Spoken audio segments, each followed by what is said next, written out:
जी प्यार से कहना धन निरंकार जी, जो सत्य रूपी रोशनी है इसके साथ जुड़कर खुद भी जहाँ इस लॉ में हमारे अंदर जो जगी रहे और साथ ही फिर वो लॉ औरों को भी सत्य का मार्ग दिखाने के काम आए ये रोशनी। तो संतों ने तो हमेशा से ही अपना मुख एक सूर्य के तरफ, एक रोशनी के तरफ जैसे कहते हैं कि रखा है, तो वो रोशनी हमेशा मुख उज्ज्वला ही करती है। और ये उजाला जब जीवन में आता है तो ही एक अंधकार रूपी अज्ञानता वो कटती है।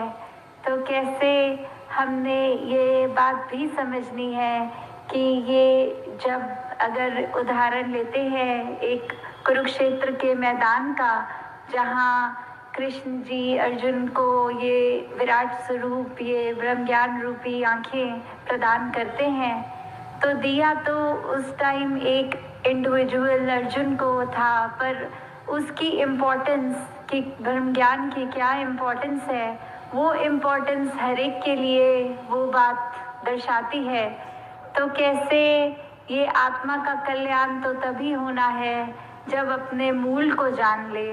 कैसे इस शरीर के अंदर हम शरीर ना अपने आप को समझ लें, जो मेन चीज़ है वो आत्मा है, और इस आत्मा का उद्धार करना जीते जी ही संभव है।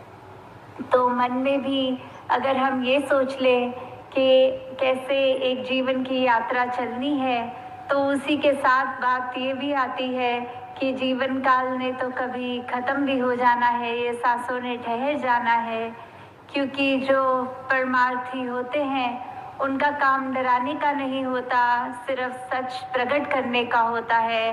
तो हमेशा वो यही बात संत कहते हैं कि ये जीवन में आए हो तो इसको पूरा एक इसका जो सदुपयोग है वो करके जाओ, एक फ़ायदा लेके जाओ, क्योंकि वो यात्रा तो ख़त्म हो ही जानी है।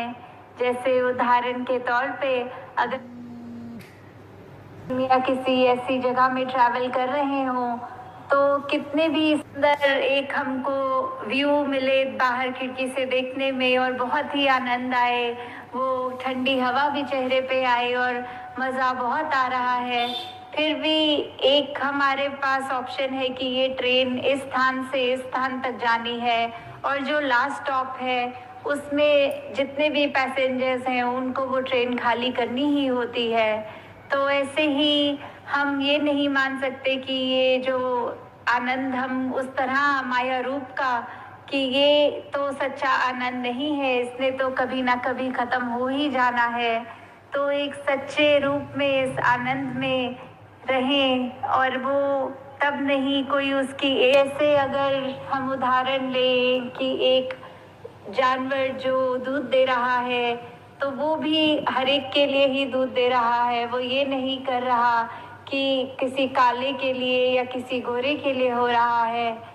तो हम भी मन में ऐसे फ़र्क क्यों बना लेते हैं कि जब परमपिता परमात्मा ये निरंकार एक ही है, तो मन के अंदर एक दूसरे से नफ़रतें क्यों हमने पैदा की है, क्योंकि परमात्मा ने तो किसी को भी किसी फ़र्क से नहीं बनाया, सबको समान बनाया है। ये हमारी आंखें और तंगदिली ही है जो अपने से थोड़े से भी अलग दिखने या मान्यताएं रखने वाले या खाने पीने कल्चर वाले को देखकर ऐसा मानती हैं कि ये शायद हमारे जितने श्रेष्ठ नहीं हैं। तो पर परमात्मा ने तो हर एक की रचना उसी मिट्टी से करी है, और अंदर वही आत्मा है जो इस परमात्मा का अंश है। तो कैसे हमें भी ये बात ये समझकर हर एक से उतना ही प्यार करना है, एक बराबर, और अपने दिल से हमेशा एक जो नफ़रत की बात होती है, गुस्से की बात होती है, या कोई भी ऐसी बात जो मन के लिए अच्छी नहीं, हमारी सोच के लिए अच्छी नहीं, उसको उस तरह हावी नहीं होने देना।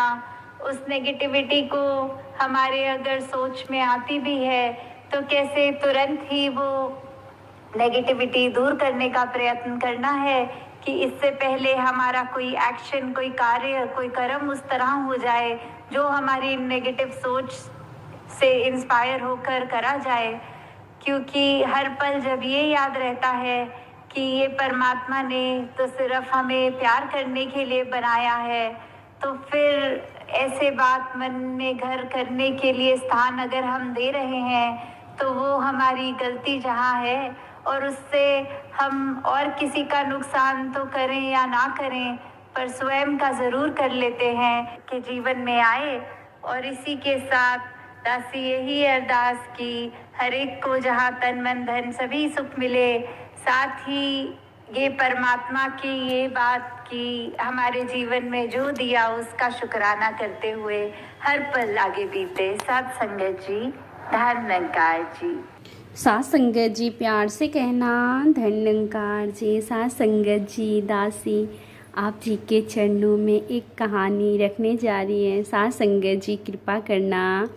एक बार एक नवयुवक गौतम बुद्ध के पास पहुंचा और बोला, महात्मा जी, मैं अपनी ज़िंदगी से बहुत परेशान हूँ, कृपया इस परेशानी से निकलने का उपाय बताएं। साथ संगत जी, बुद्ध बोले, पानी के गिलास में एक मुट्ठी नमक डालो और उसे पियो। युवक ने ऐसा ही किया।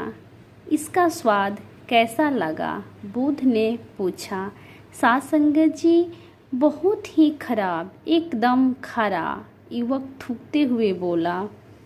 बुद्ध मुस्कुराते हुए बोले, एक बार फिर अपने हाथों में एक मुट्ठी नमक ले लो और मेरे पीछे पीछे आओ।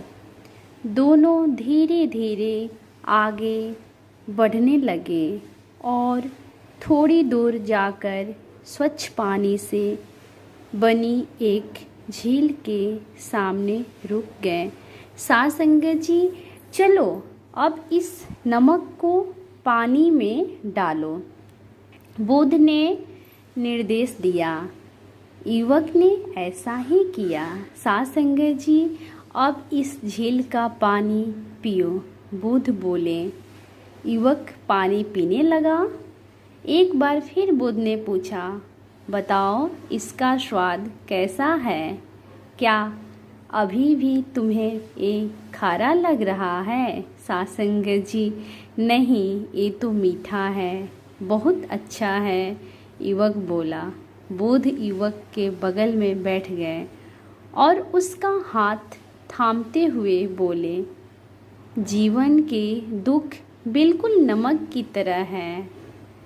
साथ संगत जी, ना इससे कम ना ज़्यादा। साथ संगत जी, जीवन में दुख की मात्रा वही रहती है, बल्कि वही, लेकिन हम कितने दुख का स्वाद लेते हैं, ये इस पर निर्भर करता है कि हम उसे किस मात्रा में डाल रहे हैं। साथ संगत जी, इसलिए जब तुम दुखी हो तो सिर्फ इतना कर सकते हो कि खुद के मन को बड़ा कर लो। साथ संगत जी, गिलास मत बने रहो, झील बन जाओ। साथ संगत जी, सबका भला हो, सबका मंगलमय हो, यही कामना है। साथ संगत जी प्यार से कहना धन निरंकार जी।